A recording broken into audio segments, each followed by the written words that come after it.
bless you. At this time, Sister Evangelist Drake. There is a sound in the atmosphere. Can you hear the sound in the atmosphere? You're looking at me. There is a sound in the atmosphere. Before I can even get started, let us put our hands together and open our mouths and give God the best praise that we can possibly give you. Because there is a sound. Hallelujah, Jesus. Hallelujah, Jesus. Hallelujah, Jesus.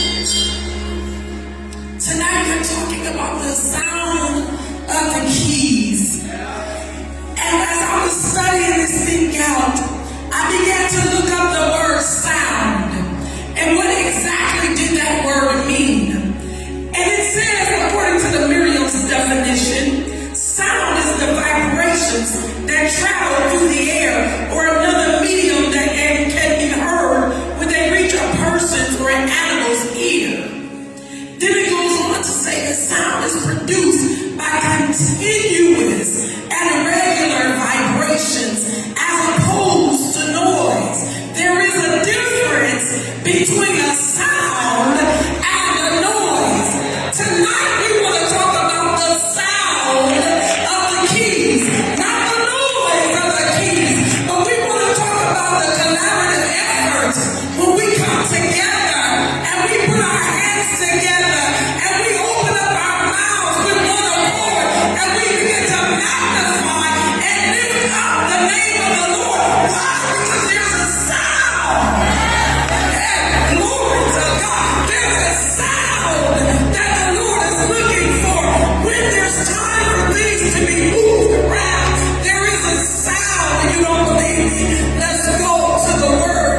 Well, even before we go there, let me talk about something in the natural. We talk about keys. And as you can tell, we're here for a cantata. And so in this cantata, we're talking about music. And in music, there's this thing called keys.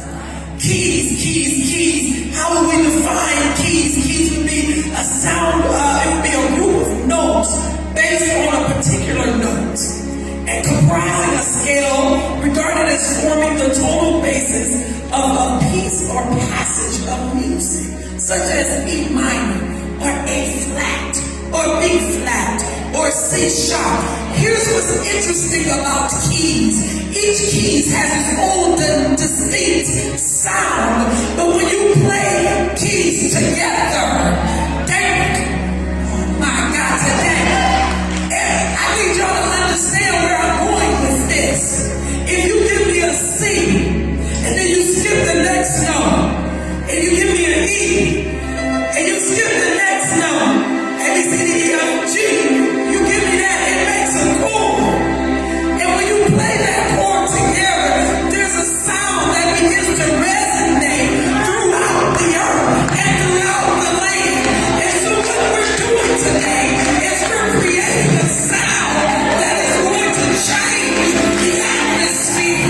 If we go to the Bible, there's a story that talks about David, and David played. And who did he play for? He played for Saul because Saul had some issues. And when the Bible says when David began to play, the demons began to tremble.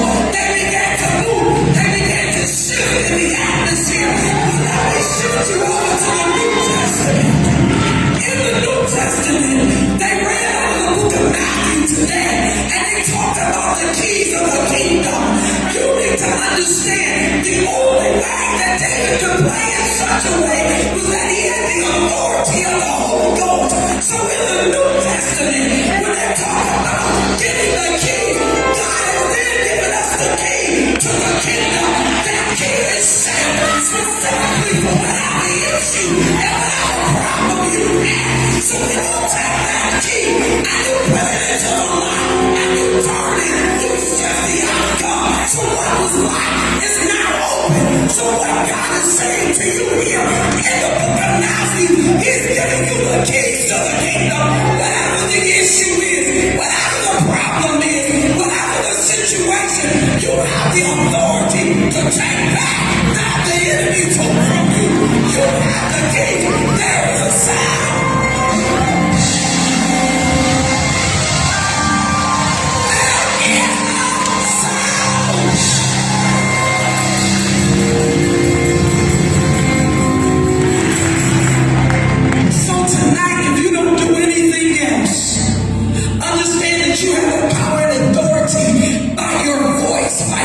sound by the clapping of your hands that you can change some things in the atmosphere. You got the key. You got the key.